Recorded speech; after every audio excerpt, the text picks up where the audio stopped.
Assalamualaikum. Assalamualaikum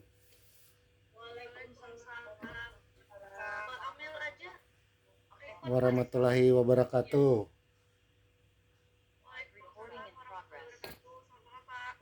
Ya, ini saya mau kuliah ini. Izin teman-teman semua. Terima kasih sudah datang di Google Meet ini ya, atau di Zoom ya, di mana lah ini.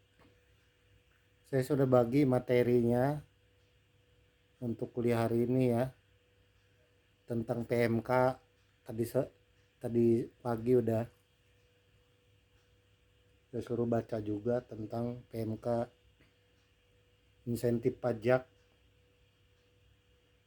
akibat dampak COVID-19 ya. PMK nomor 03 tahun 2020 tentang pandemi.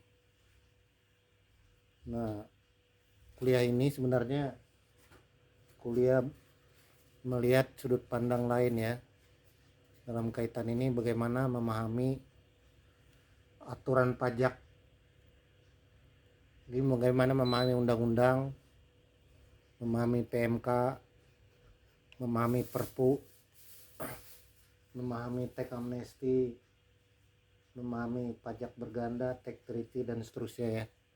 Jadi ini cukup luas sebenarnya, karena menurut saya ada hal yang penting yang harus kita ketahui adalah bagaimana cara memahami undang-undang pajak, khususnya perpajakan ya. Tapi dalam konteks sudut pandang tafsir ya,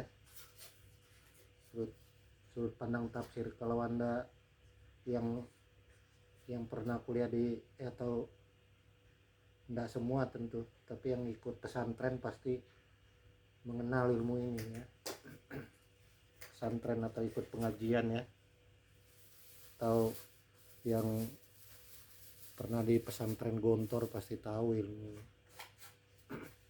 Jadi saya menggunakan sudut pandang yang agak berbeda dengan biasanya. Namanya menafsir makna sebuah undang-undang atau perpajakan. Nama ilmunya ilmu semiotik. Ilmu semiotik ini banyak ya, tapi saya mengambil salah satu tokoh namanya Mas Eko ya, kita panggil aja Mas Eko, Umberto Eco sebenarnya nama lengkapnya ya, atau saya panggil aja Eko ya, Mas Eko ya, biar agak Jawa kuliahnya malam ini, atau keindonesiaan ya.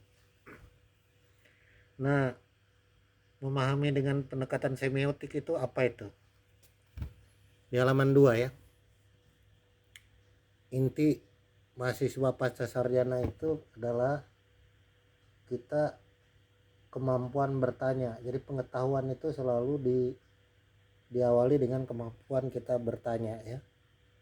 Bertanya kemudian berpikir kritis untuk mencari apakah ilmu peraturan perpajakan itu benar atau enggak, atau apakah sudah peraturan tentang pengaruh COVID itu sudah benar atau tidak, cocok atau tidak. Jadi kita mengurai secara umum makna sebuah undang-undang atau Perpu atau PMK atau SE di Direktorat Jenderal Pajak tentang makna perpajakan secara umum ya. Nah, semiotik itu berasal dari kata semion yang berarti tanda, tanda-tanda atau ciri-ciri ya. Nah, tanda dianggap memiliki sesuatu yang lain. Di situ saya tulis ya, sesuatu yang terbangun atas dasar kesepakatan bersama, kebudayaan, kehidupan yang terbangun sebelumnya. Jadi kalau kita melihat undang-undang itu ya sebenarnya adalah tafsir makna aja. Maka bisa bias, nanti kita lihat ya. Bisa bias antara pemahaman otoritas dengan pemahaman pembayar pajak. Karena ada bias pemahaman dan persepsi. Karena itu kalau mau dilihat lebih dalam, bahwa teori semiotik itu bisa menjawab banyak aspek.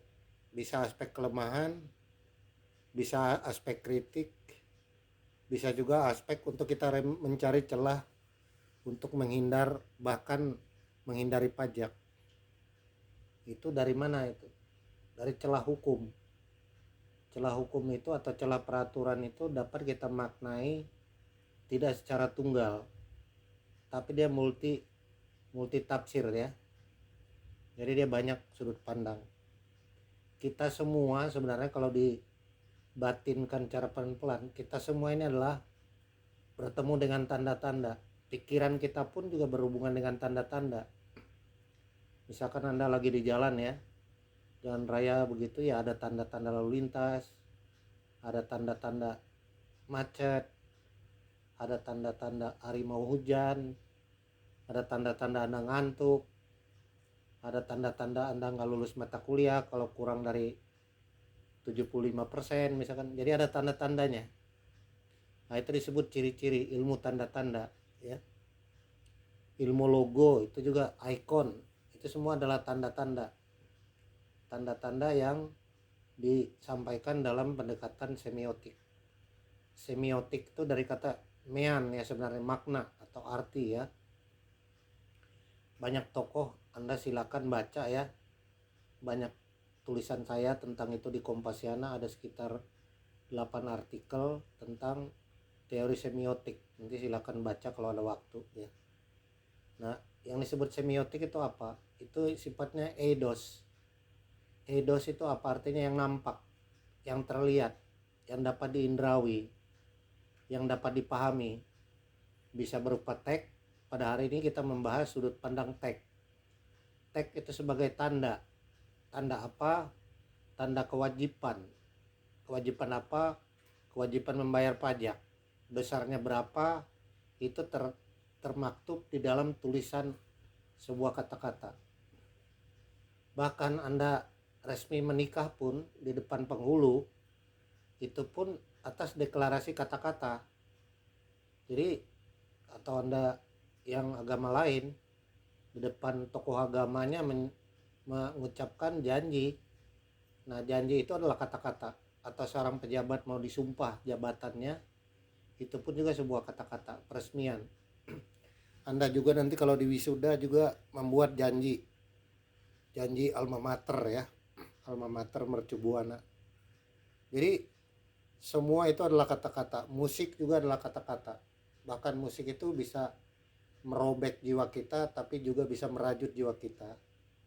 Karena di dalam musik itu ada nada yang bisa kita indrawi ya, yang nampak baik secara lahiriah, maksudnya teks, tapi juga bisa membawa sebuah makna batiniah.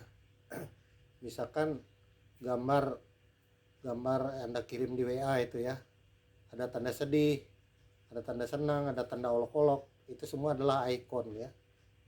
Ikon itu nanti bisa meluas seperti simbol-simbol yang saya tayangkan di situ ya. Ada eBay, ada Google, ada Shell, ada merek Honda, ada merek-merek Miss Google ya, ada NBC ya, dan lain-lain. Semua itu adalah tanda ya, ada tanda dilarang muter, dilarang merokok, dilarang punya HP, ada tanda muter.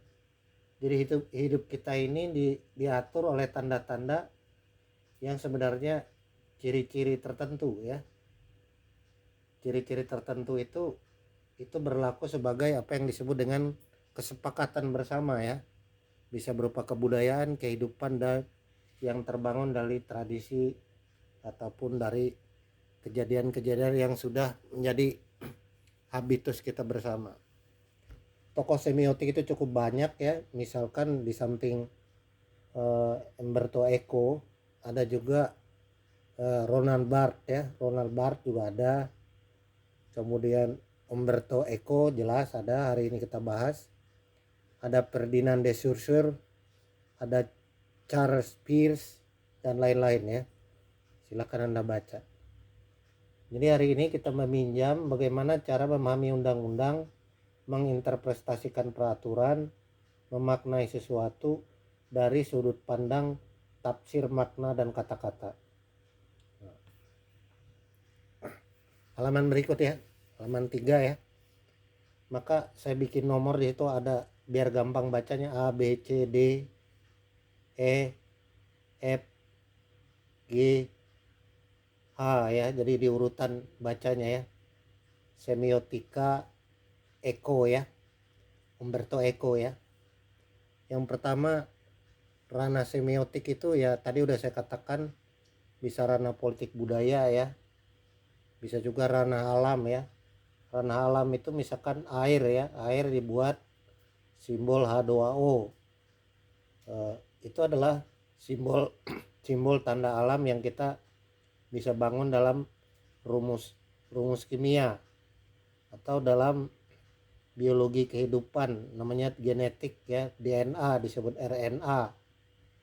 Itu unsur-unsur yang sebenarnya masuk kemudian dibekukan menjadi sebuah struktur cara memahami alam.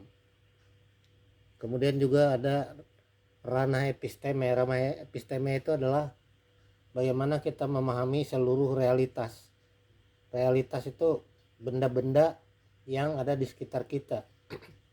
Benda-benda itu ya macam-macam, mulai dari HP Anda, komputer Anda, bak mandi, tempat tidur, kasur, jendela, pintu. Itu adalah realitas yang ada di hadapan kita yang bentuknya real.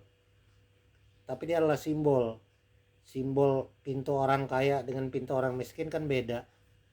Kalau pintu orang kaya dia terbuat dari jati, harganya mahal ya. Kalau rumah seperti saya punya ya, ya terbuat dari triplek ya. Triplek ya, yang penting ada tabel berteduh aja. Jadi itu menunjukkan status sosial ekonomi juga dalam struktur ideologi yang berada di dalam masyarakat. Nah, oleh karena itu ranah semiotik itu bisa luas ya.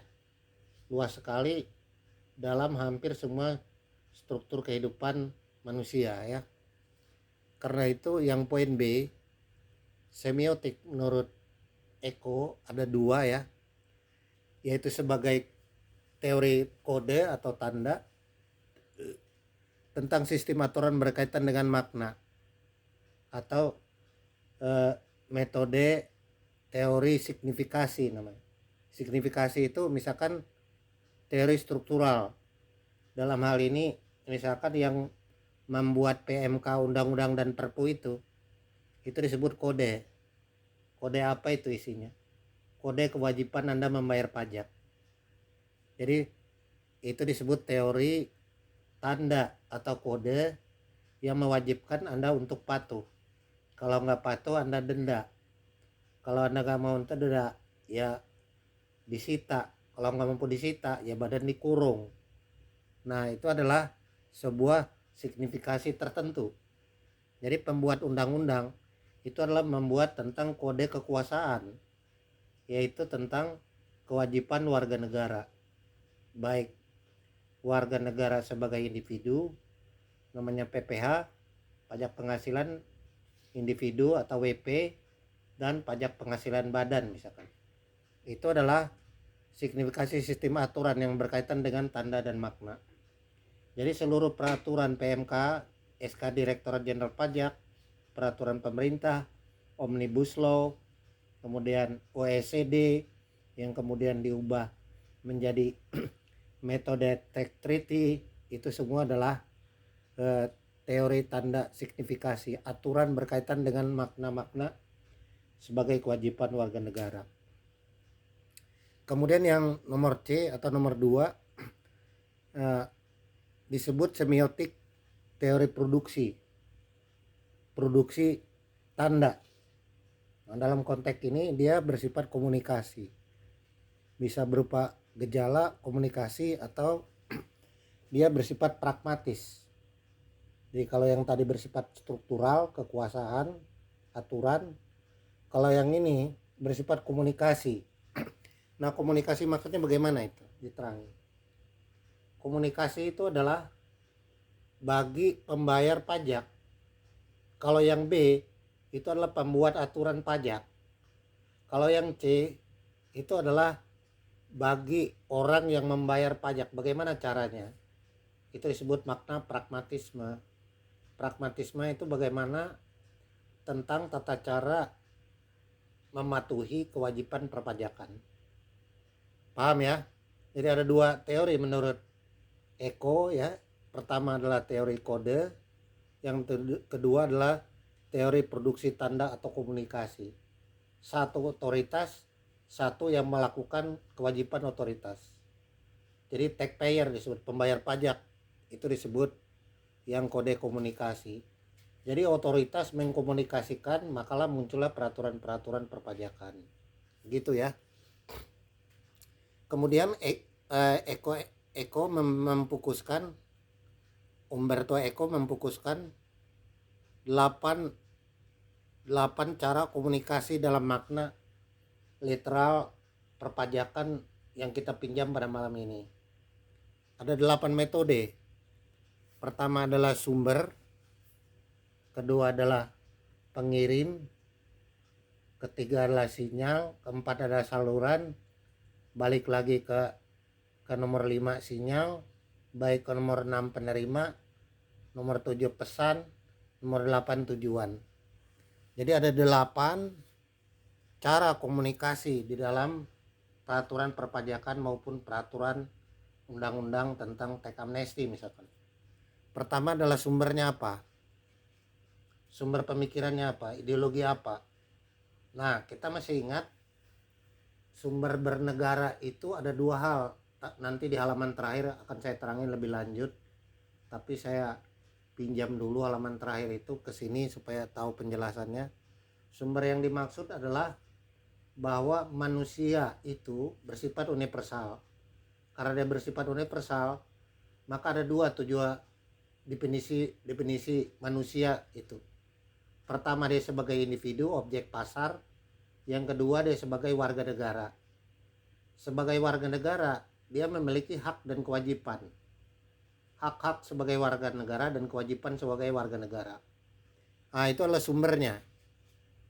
Kemudian gagasan sumber itu tadi, salah satu daripada sumber yang dimaksud oleh Eko ini dari 8 metode itu adalah tentang kewajiban untuk mematuhi yang disebut dengan res publica, yaitu tentang kewajiban good common, kebaikan bersama bagi warga negara. Karena kita ingat dalam sistem ekonomi terbuka itu ada 4 kegiatan sektor ekonomi, yaitu konsumsi, investasi, tabungan, kemudian ekspor, impor. Nah, sumber itu yang menjadi objek pajak, di mana terjadi yang namanya sumber-sumber dana pembangunan. Supaya apa? Dana pembangunan itu supaya untuk membiayai aktivitas negara. Nah, aktivitas negara itu apa? Salah satu fungsinya bagi masyarakat, yaitu menjaga hak dan kewajiban warga negara. Jadi kalau ada orang mengambil motor Anda, maka polisi akan mencari dan menangkap orang itu, sehingga tercipta keadilan. Pak polisi itu digaji dari APBN. APBN itu dari pajak warga negara. Nah, kira-kira seperti itu. Itu sumber komunikasinya, awal idenya. Kemudian yang kedua, pengirim atau transmisi. Transmisinya ya kita bisa baca di Google ya. Tadi saya udah kirim, jadi kalau Anda lihat PMK tentang COVID itu di download orang sampai hari ini saya lihat udah ada 15.000 kali dibaca orang, di download ya. Jadi cukup banyak. Jadi media pengirimnya ya melalui Google, melalui PDF atau melalui website Kementerian Keuangan. Sekarang sinyalnya pakai apa? Ya kayak kita hari ini. Hari ini kan saya kirim suara kepada Anda melalui gelombang. Saya operatornya misalkan Simpati, ya udah berarti saya pakai aplikasi ini. Saluran channelnya gelombang suara ya. Nah, saluran dipakai apa? Ya pakai satelit. Nah, yang nomor 5 itu nomor 1 2 3 4 itu adalah komunikasi dari sistem struktural dari kekuasaan. Yang nomor 5 ke bawah itu adalah wajib pajak. Jadi 1 2 3 4 itu adalah otoritas yang membuat aturan. Nomor 5 6 7 8 itu adalah yang wajib pajak atau masyarakat.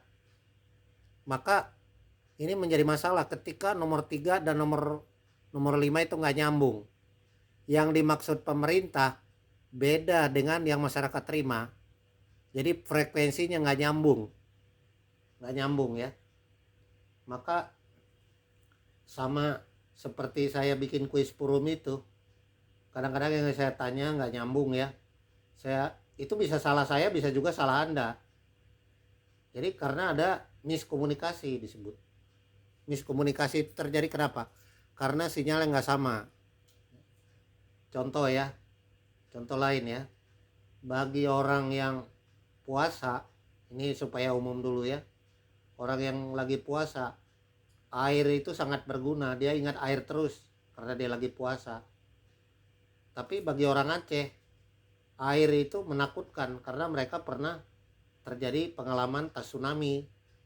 Jadi air itu bisa memiliki makna yang sinyalnya berbeda, tingkat pemahamannya berbeda. Maka supaya pemahamannya sama, waktu Anda kuliah pertama, Anda wajib kuliah martikulasi. Tujuan kuliah martikulasi itu apa? Menyamakan persepsi atau menyamakan sinyal. Nah, yang sering terjadi di kita ada gap setiap peraturan, baik aturan RT, RW sampai negara, antara peraturan dengan penerima peraturan, sinyal frekuensinya tidak sama. Sama seperti seorang ilmuwan debat dengan seorang tokoh agama.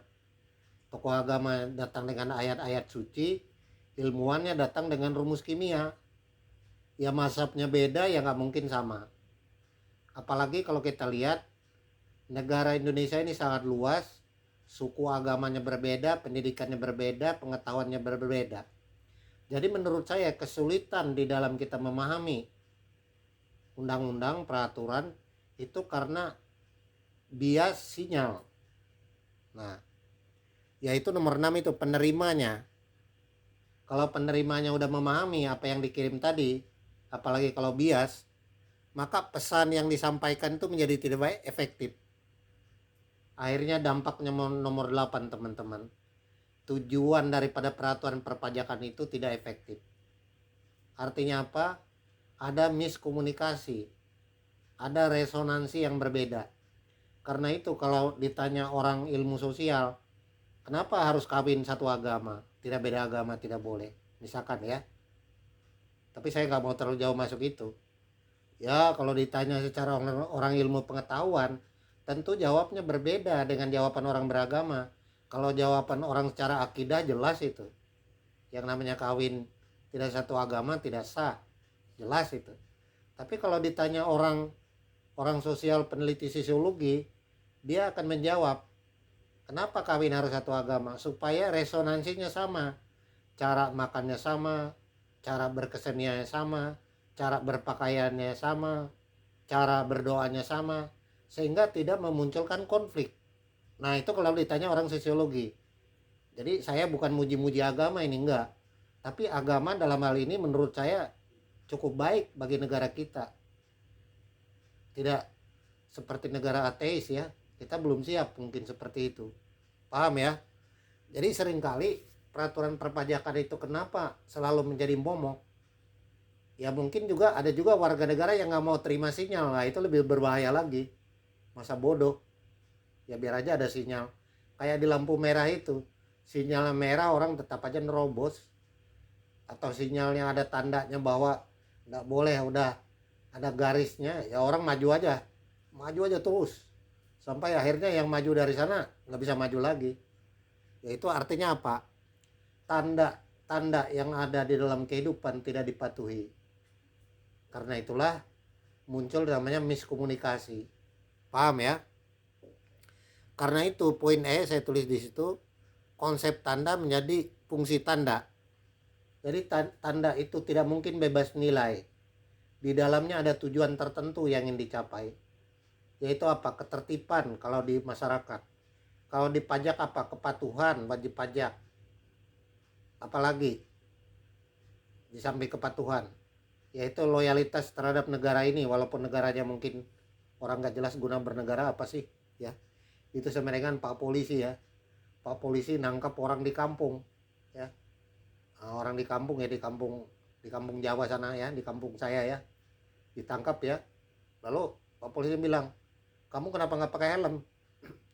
Lalu dijawab orang ini, lah emang Pak, alasan nggak pakai helm ya nggak boleh Pak, nanti kalau bapak mati kepalanya pecah gimana, kan repot. Dijawab sama orang ini, emang Pak kalau saya masih hidup negara ini peduli apa sama saya? Nah itu kan ada pembangkangan juga.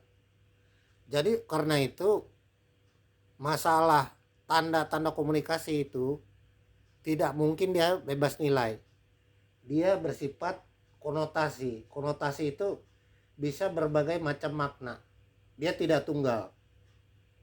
Nah, karena itu, tapi kalau dari segi otoritas bersifat denotatif, yaitu sesuai struktur yang harus dilakukan. Maka ada kritik orang liberal ya, bahwa semua peraturan pemerintah itu seolah-olah ya memang betul dia mempunyai hak paksa, tapi dalam hal tertentu dia memiliki implikasi kekerasan. Apa disebut kekerasan? Kekerasan untuk mengatur, memaksa orang lain yang sebenarnya juga mengganggu kebebasan orang lain. Jadi maka itu kalau di Jawa itu ada istilah ya, orang yang disebut papan empan endapan. Itu istilah nenek moyang kita ya. Papan empan endapan itu apa artinya? Tahu batas, tahu tempat, tahu waktu. Jadi jangan berlebihan. Kalau berlebihan itu nggak baik ya. Jadi konsep fungsi tanda itu dia di satu sisi tanda itu adalah harus dan pasti, tapi di lain sisi orang mengendaki ya mbok ya fleksibel lah. Jadi maka itu muncul teks amnesti. Itu sebenarnya kenapa? Karena orang tidak patuh juga pajak. Akhirnya ada pembangkangan orang terhadap semua aturan dan ketetapan itu ya. Lalu bagaimana itu diartikan ya? Jika 8 tanda tadi, nomor 1 sampai nomor 4 itu adalah kewajiban otoritas, sedangkan nomor 5, 6, dan 7 itu adalah bagi pembayar pajak, dan nomor 8 adalah tujuan, bisa tercapai. Maka harus perlu proses yang namanya internalisasi. Internalisasi itu kalau mau dibahasakan, ya ini meminjam guru spiritual saya dulu ngomong. Ya negara itu mirip seperti pesantren ya. Maksudnya bukan pesantren keagamanya, bukan. Tapi pesantren ini maksud supaya warga pesantren itu bisa patuh. Bagaimana caranya? Nah, itu gak mudah loh. Jadi kita ini seperti orang ada di dalam barak tentara, warga negara itu. Tapi karena dia masyarakat sipil menjadi sulit, karena orang sipil itu selalu memberikan ruang bagi kebebasan di ruang publik, yaitu kebebasan berserikat, berkumpul, dan memberikan pendapat. Karena itu nomor F disebut ada pendekatan untuk menangani dua persoalan yang berbeda itu tadi, disebut metode abduksi. Abduksi itu apa artinya? Bahwa mencari jawaban yang terbaik. Jawaban terbaik itu apa artinya? Dari berbagai macam kemungkinan tadi, kita cari jawaban yang paling baik. Alasan bisa dilakukan, tapi dia rasional apa enggak? Rasional apa enggak? Contohnya sederhananya begini ya. Ada enggak peraturan yang mengatakan bahwa Anda kalau ke kampus harus pakai sepatu? Itu aturan dari mana ya? Ya kalau ditanya dasar hukumnya, pakai sendal pakai sepatu bukannya sama itu? Hak orang kok mau pakai sendal sepatu, yang enggak ada juga. Tapi akhirnya menjadi dicari pembenarannya. Seorang yang terpelajar ya harusnya rapi. Kerapian itu dinilai pakai sepatu. Jadi kalau yang nggak pakai sepatu dianggap nggak ada kerapian. Kerapian itu menjadi dasar orang untuk kalau ke kampus harus pakai sepatu. Itu namanya jawaban yang terbaik yang bisa menghasilkan konvensi. Konvensi itu kesepakatan bersama. Ya sama seperti burung Garuda, simbol negara kita. Itu kan kenapa nggak dibuat gambar gambar emprit ya, atau gambar burung beo ya, kok dibikin burung Garuda? Ya karena itu konvensi aja, kesepakatan aja, lalu kita anggap itu ya itu udah kebenaran. Maka di KTP Anda, di KTP saya ada burung Garuda, itu karena konvensi. Jadi akhirnya kebenaran itu bersifat intersubjektivitas. Artinya apa? Kamu saya bisa menerima bahwa kalau lampu merah berhenti, kalau lampu hijau jalan. Nah itu disebut tanda kode yang baru, yang akhirnya menjadi sebuah sistem di dalam nilai-nilai masyarakat. Nah bagaimana kalau ditafsir dalam kaitan dengan perpajakan? Tidak mudah. Pajak itu dianggap sebagai sebuah konsensus kita bernegara. Itu saya udah sampaikan ke kuliah sebelumnya, entah di kelas ini atau kelas lain. Ada yang dimaksud dengan teori paideia. Teori paideia itu teori pendidikan. Teori pendidikan itu butuh waktu yang lama ya. Ya jadi pembiasaan hidup. Ambil contoh ya. Anda tidak terbiasa bayar zakat. Nah, itu beda dengan orang yang terbiasa bayar zakat. Atau yang mereka yang beragama Nasrani tidak biasa memberikan perpuluhan kepada gerejanya. Itu juga berbeda. Jadi kita semua tahu bahwa kalau ada orang yang sulit makan atau orang yang kesulitan harus kita bantu. Tapi kalau kita tidak membiasakan melakukan itu, kita jadi sulit. Itu disebut habitus. Habitus itu adalah kebiasaan yang menjadi kita ini semacam metik. Manusia metik. Manusia metik itu artinya manusia yang tersistem. Nah karena itu yang disebut dengan produksi tanda dalam makna baru, bahwa antara sinyal pengirim dan penerima itu bisa nyambung. Dia memerlukan apa yang disebut dengan proses pendidikan warga negara yang baik. Tapi saya tidak menemukan kurikulum di SD, SMP, SMA itu mata kuliah pengantar perpajakan, tidak ada. Itu sebenarnya menanamkan kita ideologi tertentu. Yang ada adalah mata pelajaran yang tidak semestinya diajarkan ya. Tapi nggak usah saya kritik lah. Tapi saya ingin menunjukkan menurut Umberto Eco bahwa pembiasaan konvensi itu muncul dari perilaku masyarakat yang terus berulang-ulang dan selalu muncul. Maka dia menjadi sebuah tanda konvensi untuk kita meyakini bahwa hal-hal itu memiliki nilai kebenaran. Nah, nomor G itu begini maksudnya. Tanda mengalami proses signifikasi, kemudian dia pemakaian oleh pemakai dan menjadi otonom bagi manusia sesuai kepentingannya sendiri-sendiri. Jadi kalau pemerintah membuat peraturan, itu artinya tag itu otonom. Otonom dalam artian antara tag yang sudah disampaikan melalui Google yang tersebar di media massa, tag itu tidak lagi merupakan tag tunggal, tapi dia bisa ditafsir orang dari berbagai macam kepentingan. Jadi tag bersifat otonomi tag. Dia terlepas dari tanggung jawab pembuat dan penerima aturan itu. Misalkan ambil contoh ya, contoh lain yang umum ya. Otonomi tag itu misalkan ada tulisan ya di jalan raya begitu, dilarang buang sampah. Itu kan nggak tahu kita siapa yang nulis, tapi di situ ada larangan, dilarang buang sampah ke kali, denda 500.000.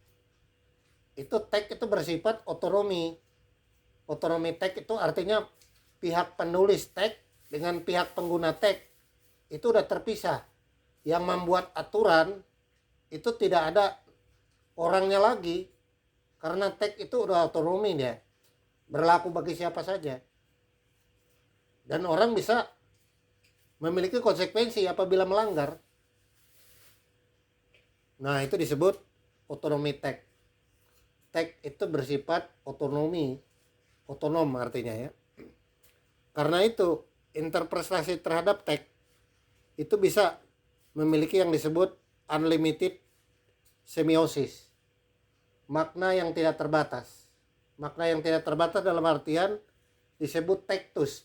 Teks atau tulisan atau undang-undang atau pengumuman atau peraturan itu adalah sebuah teks. Teks itu dari kata tektus. Tektus itu kalau dalam bahasa Yunani artinya anyaman.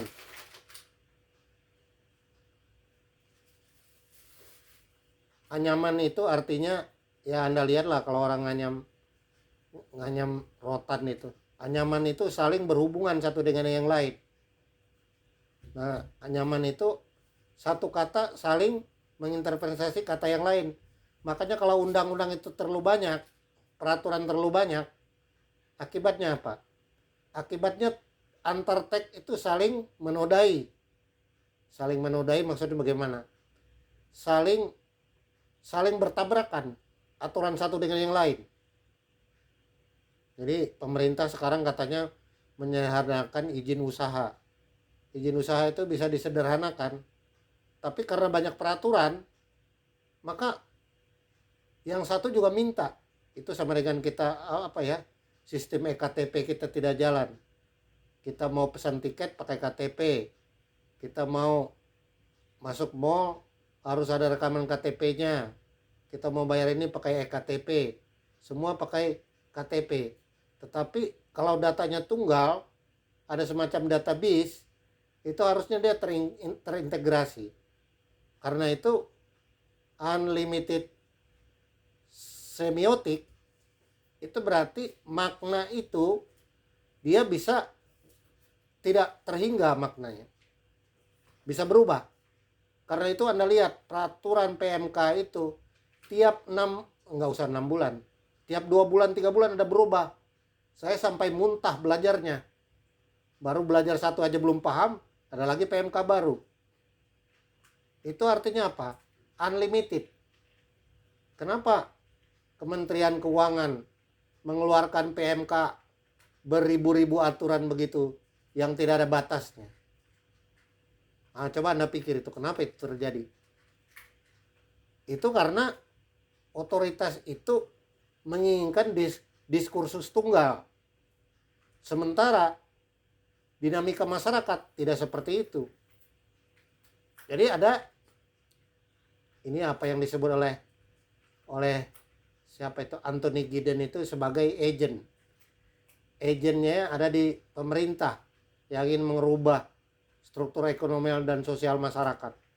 Tetapi itu tidak bisa terwujud karena ada unsur lain, yaitu kontrol masyarakat yang tidak memungkinkan peraturan itu dilaksanakan.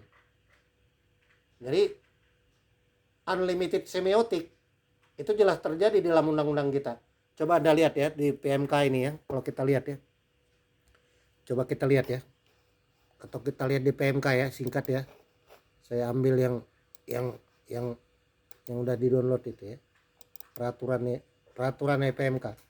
Coba Anda lihat ya. Nah, kalau kita lihat di sini, coba Anda lihat.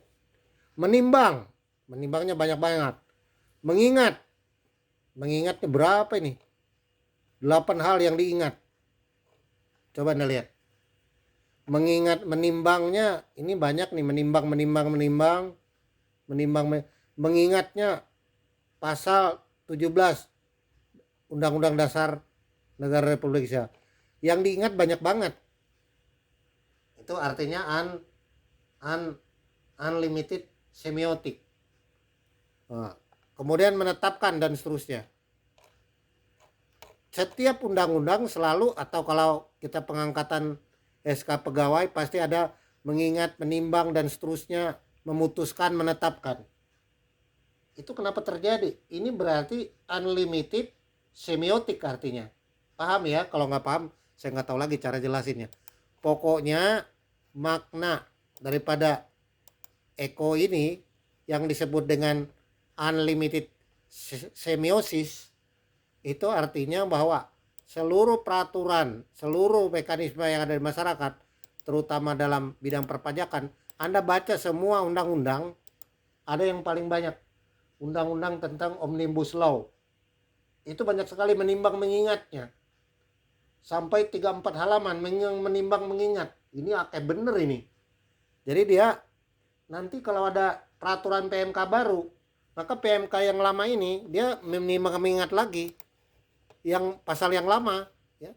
Jadi terus berdiskursus sampai tidak ada batasnya ya. Coba menimbang bahwa untuk penanganan dampak pandemi 19 perlu dilakukan perluasan sektor yang akan diberikan insentif perpajakan pada pemulihan ekonomi. Bahwa untuk meningkatkan, nah ini ada besarnya angsuran PPh pasal 25 wajib pajak tertentu yang berdampak terhadap COVID-19 dan pengenaan PPh penal tanggung jawab pemerintah atas jasa konstruksi. Bahwa peraturan pemerintah PMK 86 2020 tentang insentif pajak berapa belum menampung kebutuhan insentif perpajakan sebagaimana diatur huruf A dan B, sehingga perlu dilakukan perubahan peraturan Menteri Keuangan. Bahwa pertimbangan ABC menetapkan, nah ini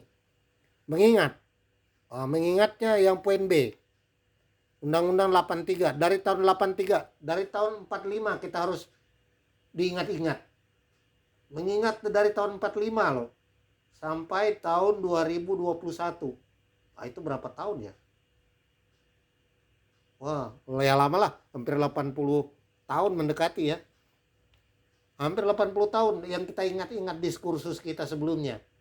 Nah, inilah makna ya. Jadi kalau sekarang kita udah paham ya bagaimana membaca undang-undang dari perspektif semiotik Umberto Eco, yaitu yang disebut unlimited semiosis melalui 8 akibat ini.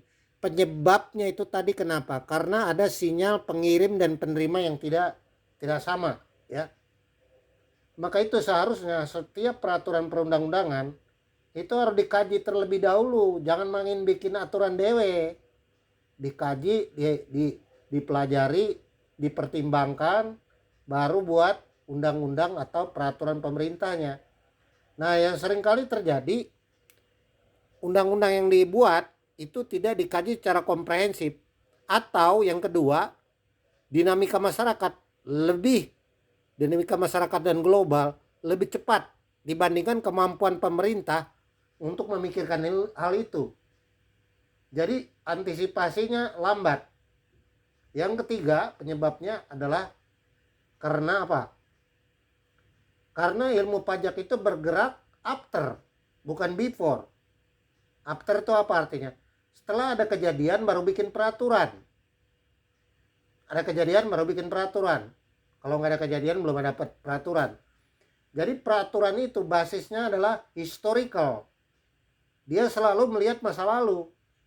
Padahal dinamika global dan manusia selalu melihat masa depan. Karena itulah memunculkan unlimited semiosis. Paham ya?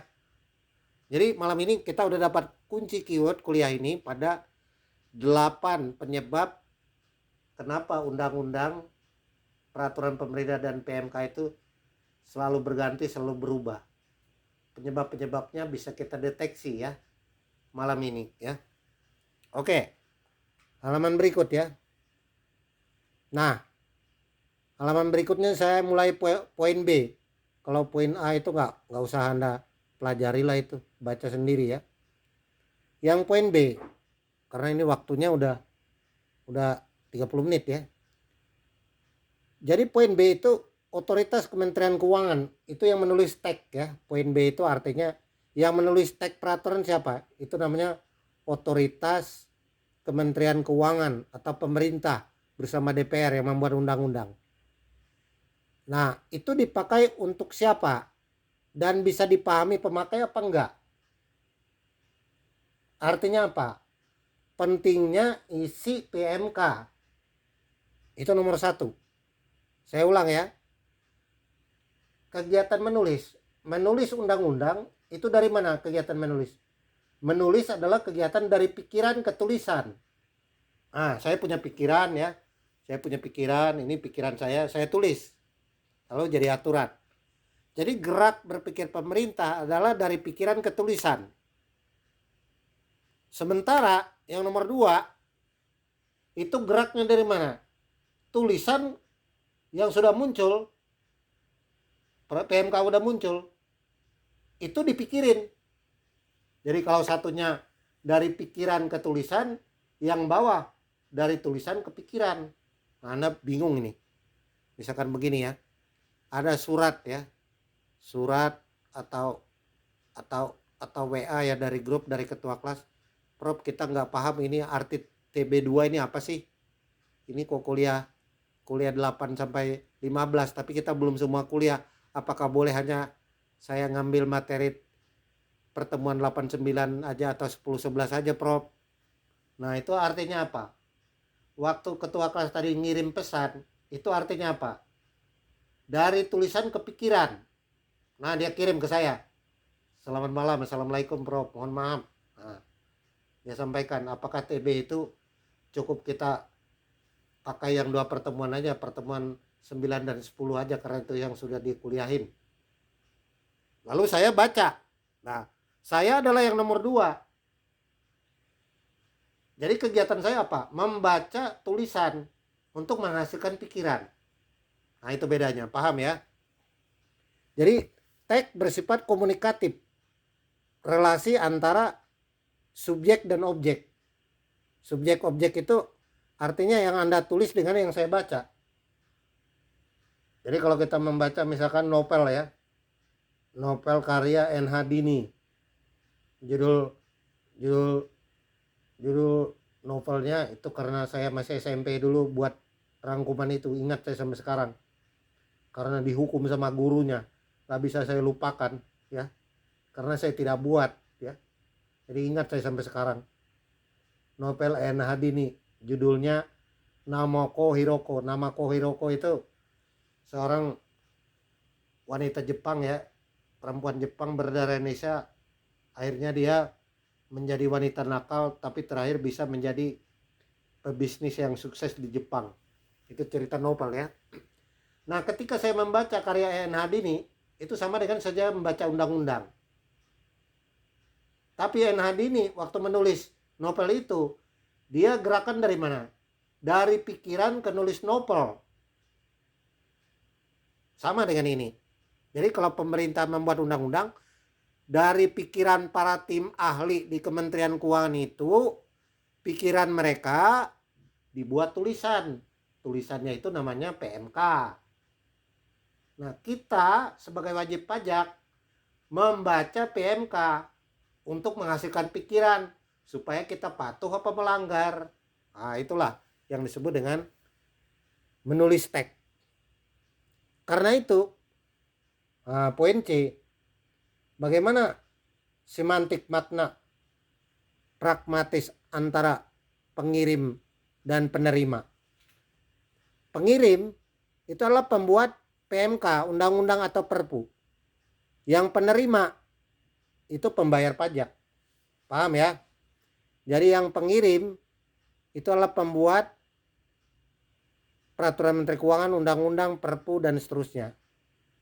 Artinya dari pihak regulator. Sedangkan penerima itu adalah para pembayar pajak. Maka sering sekali yang terjadi apa? Kenapa target pajak itu selalu di bawah penerimaannya, tax ratio-nya? Ya karena pertama bisa saja yang membuat atau yang mengirim PMK itu tadi waktu diterima oleh para calon pembayar pajak mengalami yang disebut ambiguitas. Bisa budaya berbeda, pendidikan berbeda, tingkat sekolah berbeda, usia berbeda, pengalaman hidup berbeda, lalu muncul salah paham. Yang kedua, bisa terjadi over atau underestimasi. Maksudnya bagaimana?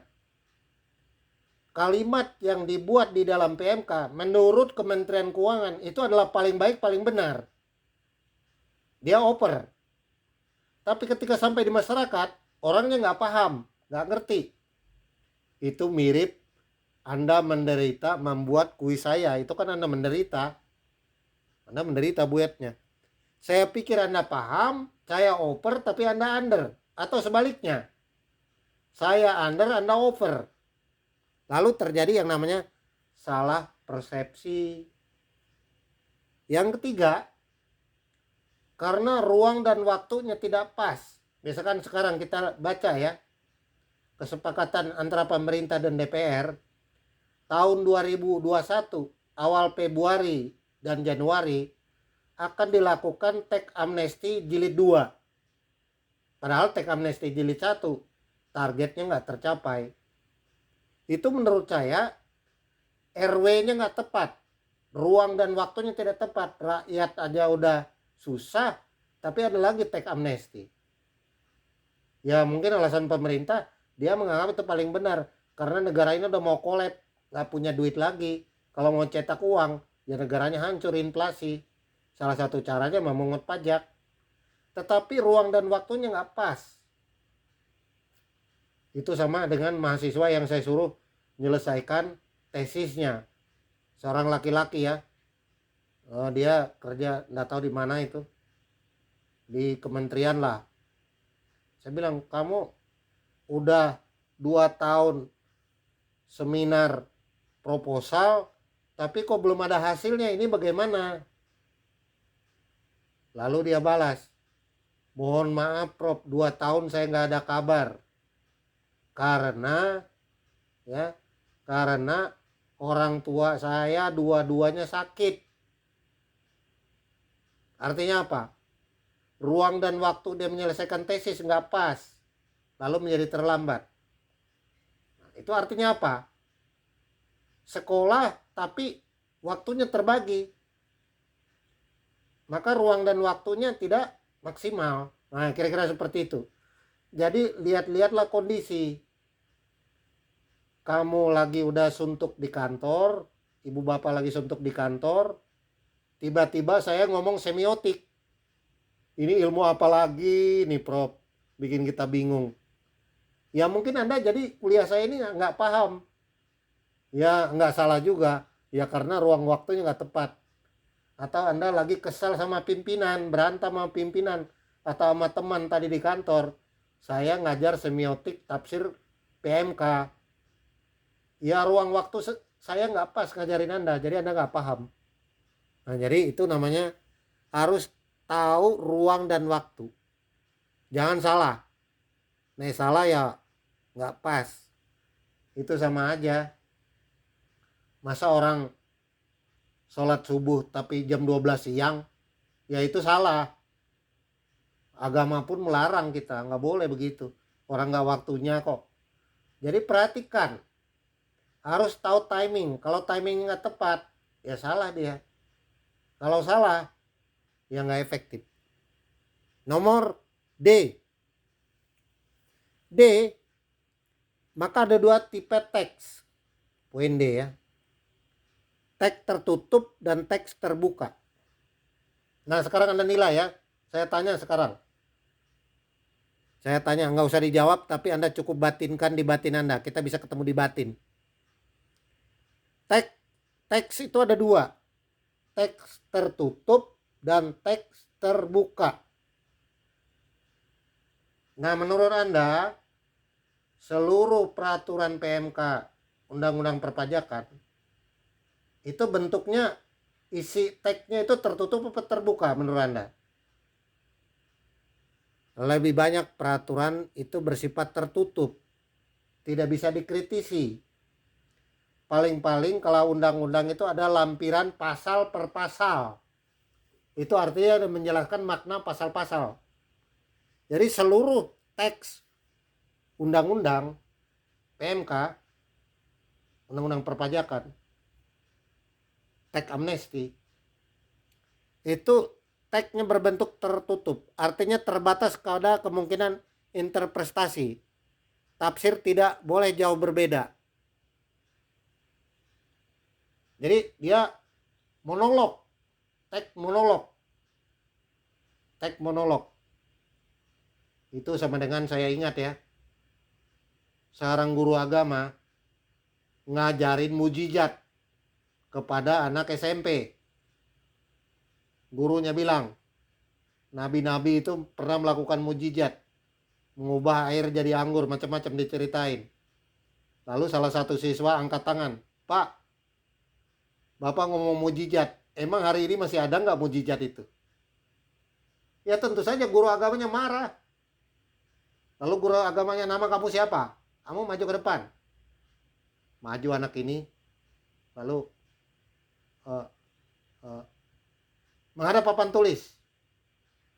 Lalu ketika menghadap papan tulis, gurunya ambil mistar penggaris ya, pukulin patah, "Pak, aduh Pak, sakit Pak."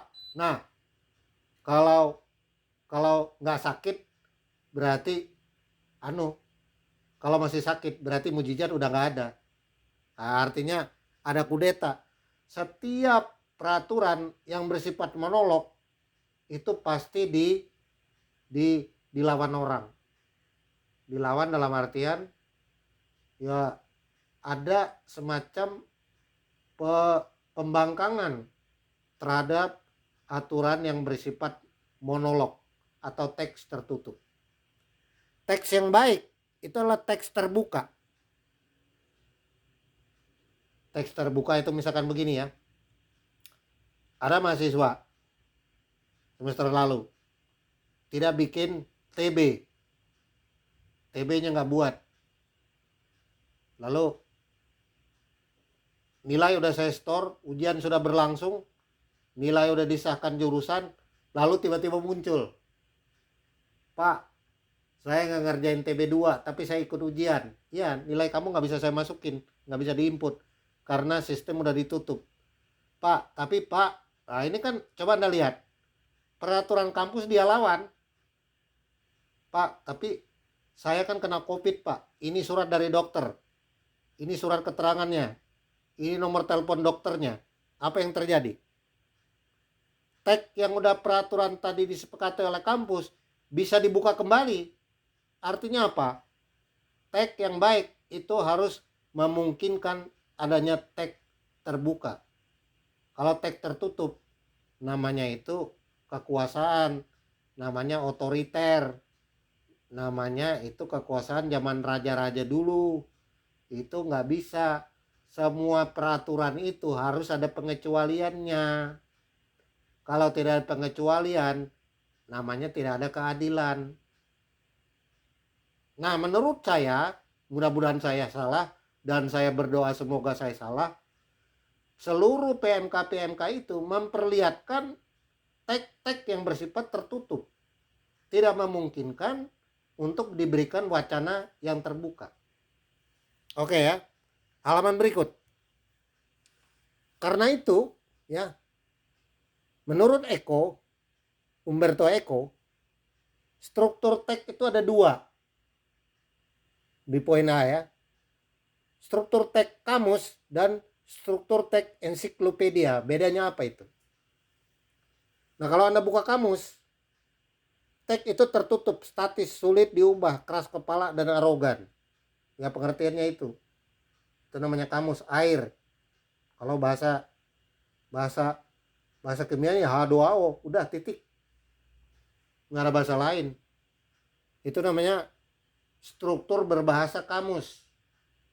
Undang-undang, peraturan pemerintah itu cenderung menggunakan struktur berbahasa kamus.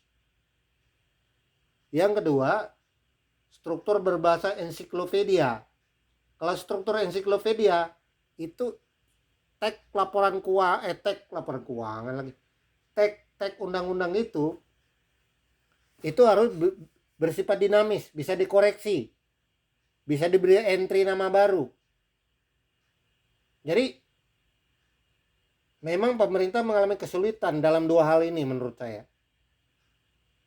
Masyarakat, karena kita ini Bhinneka Tunggal Ika, berbeda-beda tetapi satu, mengendaki struktur teks ensiklopedia. Sementara pemerintah menginginkan struktur teks kamus. Nah, ini yang membuat bermasalah. Itu mudah-mudahan tidak di kelas ini ya. Di kelas sebelah, kakak kelas Anda, waktu TB itu udah habis. Tapi ada 5 orang WA di grup. Prof, nggak bisa diperpanjang 1 hari lagi. Ini kami berlima belum ngumpul TB. Waduh, akhirnya paksa saya balas. Oke, saya perpanjang 1 hari ya. Nah, itu namanya kampus ensiklopedia, paham ya? Ensiklopedia itu selalu harus ada kelenturan, lentur seperti air. Tidak keras seperti batu. Batu itu keras, maka air itu bisa melewati batu. Maka kalau Anda lihat sungai itu bentuknya tidak pernah lurus dari gunung sampai ke laut. Kenapa sungai itu berkelok-kelok? Karena dia selalu mencari celah. Maka peraturan itu harus fleksibel. Kalau peraturan kaku, itu namanya otoritas. Otoritas itu kekuasaan. Kekuasaan itu yes man. Tidak ada boleh tanya enggak? Ilmuwan kok dilarang bertanya, yang nggak boleh. Selalu ada diskursus. Lalu ini saya rasa sampai situ ya, cukup ya, yang lainnya Anda baca ya. Jadi ada 8 poin tadi udah saya terangin. Kemudian teks itu bisa bersifat tertutup dan terbuka. Kemudian teks itu bisa menggunakan 2 pendekatan, yaitu teks struktur kamus atau teks struktur ensiklopedia. Karena itu kecenderungan di diri kita, setiap undang-undang peraturan itu cenderung menggunakan bahasa letteral undang-undang, jelas, tegas. Dan kedua, masyarakat dari Sabang sampai Merauke dengan berbagai macam suku budaya, kita itu memiliki berapa ratus bahasa, bahasanya pun beda. Kalau di negara Eropa itu bahasanya Inggris ya Inggris, di Amerika juga Inggris. Mereka cuma satu bahasa. Negaranya Amerika itu negara kepulauan. Negara bukan kepulauan. Ya negara pulau aja, satu pulau aja. Kalau dikira negara kepulauan, pulaunya banyak. Jadi harusnya pemerintah mempertimbangkan 2 aspek ini kalau setiap membuat undang-undang. Mendialogkan struktur tertutup dan struktur terbuka, struktur kamus atau struktur ensiklopedia. Itu kritik saya ya. Nah, saya langsung kasih contoh ya. Halaman berapa itu? Waktunya udah mau habis soalnya. Halaman 2 paling belakang. Saya ambil contoh di situ kasus ya. Ilmu tentang tanda. Sekarang kita masuk aplikasi. Salah satu contohnya saya ambil di bagian akuntansi keuangan ya. Di situ hari ini kita udah belajar 3 tema, namanya ilmu tanda. Sign ya. Sign itu tanda. 2 signifier, penanda atau yang menandai. 3 signifiet, yang ditandai. Jadi ada yang menanda, ada yang ditandai. Nah, itu ilmu semiotik, ilmu tanda. Penanda. Penanda aja apa di sini? ROA, DPR, DAR, debt to equity ratio, firm size, NP, nilai perusahaan ya, firm value. Itu adalah penanda. Yang menandai apa? Nah, maknanya kita harus tahu artinya. Apa DPR? DPR itu adalah bukan Dewan Perwakilan Rakyat, bukan. Dividend payout ratio. Artinya investor untuk berinvestasi mendapatkan pengembalian investasi keuntungan berupa dividen. Itu maknanya. Kemudian apa lagi? Leverage atau DAR ya. Rasio leverage membandingkan antara total beban utang perusahaan terhadap aset atau ekuitasnya. ROE, baca sendiri. Kemudian size, ukuran perusahaan. Itu adalah yang menandai.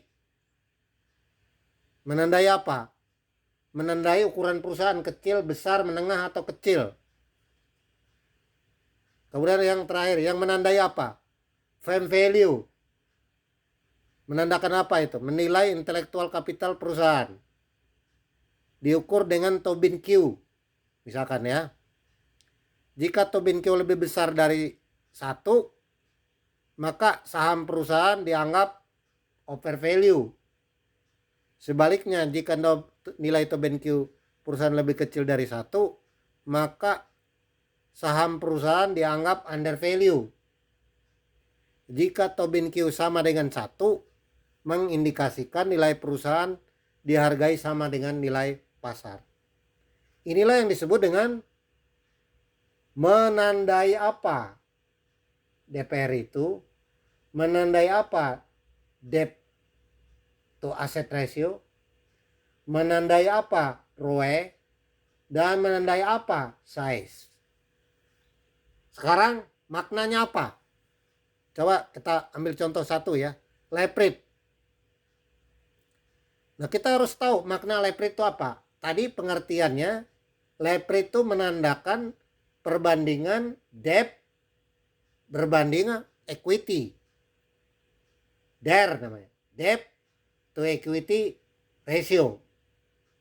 Itu menandai perbandingan utang dengan modal. Ini bagaimana itu diterangin? Dia sebagai petanda apa? Apa yang ditandai dari ratio leverage? Yang ditandai begini. Kalau, nah ini jika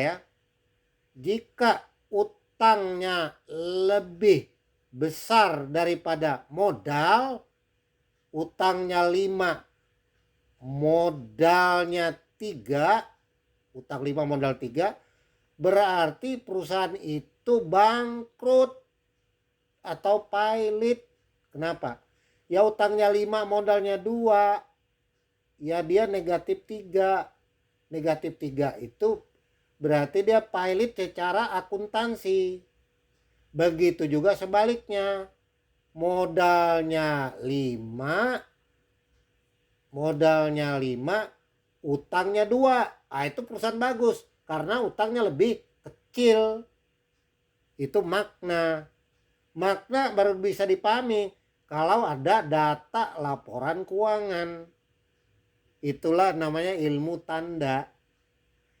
Maka ada ciri-ciri perusahaan mau pailit. Namanya analisis rasio keuangan.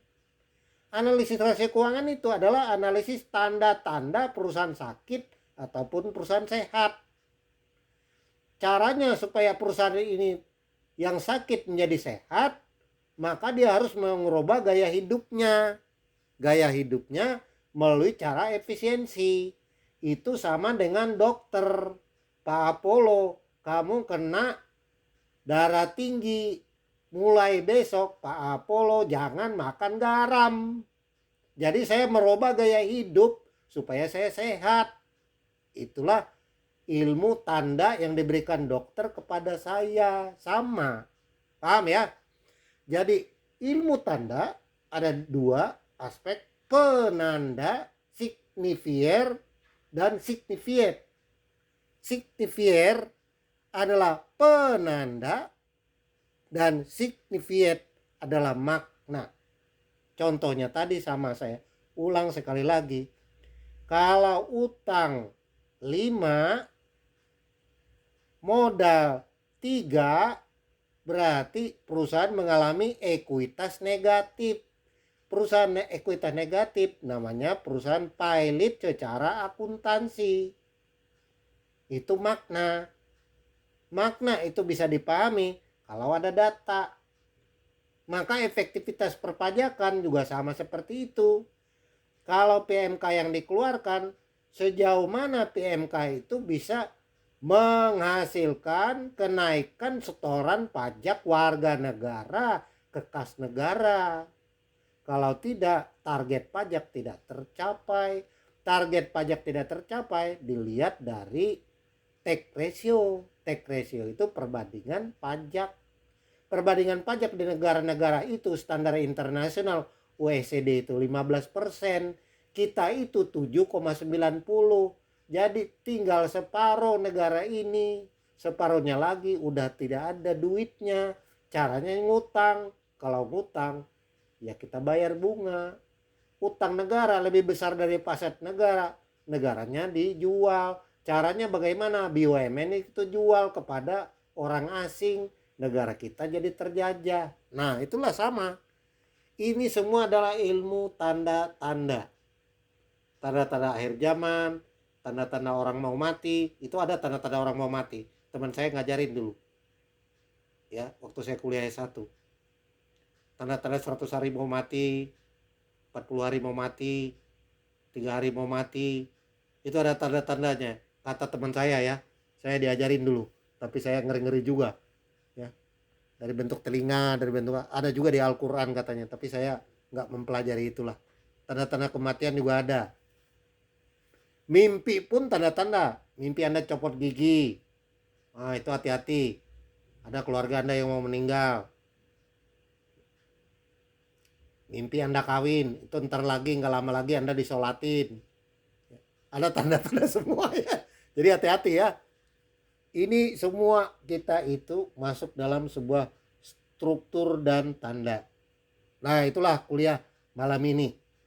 Tentu saja kewajiban perpajakan wajib kita patuhi. Tetapi di dalam negara demokrasi ya selalu ada yang disebut dengan apa yang disebut oleh Thomas Hobbes, John Locke maupun Jean-Jacques Rousseau itu tentang bagaimana supaya kontrak sosial antara masyarakat dan negara ini bisa tercapai. Hari ini kita diberi pemahaman oleh Mas Eko tentang 8 cara memahami undang-undang, 2 cara memahami teks tertutup dan terbuka, dan fase ketiga adalah kita memahami ilmu penanda dan petanda. Penanda itu adalah bentuk-bentuknya, petanda itu makna ya. Jadi ya saya rasa ini tanda-tanda orang kaya ada, tanda-tanda orang miskin ada, tanda-tanda orang capek ada. Nah, kalau orang udah capek tanda-tandanya apa? Ya matanya udah lemes ya, mukanya pucat ya, ini capek, lemes, ini kurang makan ini. Ya orang seperti itu jangan diganggu. Kalau diganggu dia kebuasan yang muncul seperti hewan. Ya Anda harus paham ruang dan waktu tadi disebut. Itulah kuliah malam ini ya, pas 1 jam ya, lebih 2 menit. Saya minta maaf. Mudah-mudahan Anda bisa paham. Kalau tidak paham tidak apa-apa. Ini semua adalah bentuk amal ibadah kita ya. Anda dapat sedikit alhamdulillah, Anda nggak dapat juga ya alhamdulillah juga, nggak apa-apa. Gusti Allah belum memberikan maksimal ya. Kalau Anda berikan banyak ya juga syukur alhamdulillah ya. Yang penting kita sehat, tetap konsepnya ibadah, jangan sampai ada saling curiga satu dengan yang lain ya. Jadi itu saja dari saya malam ini. Silakan kalau ada yang ditanya, kalau tidak udah sampai waktunya ya. Terima kasih. Selamat malam dan assalamualaikum warahmatullahi wabarakatuh.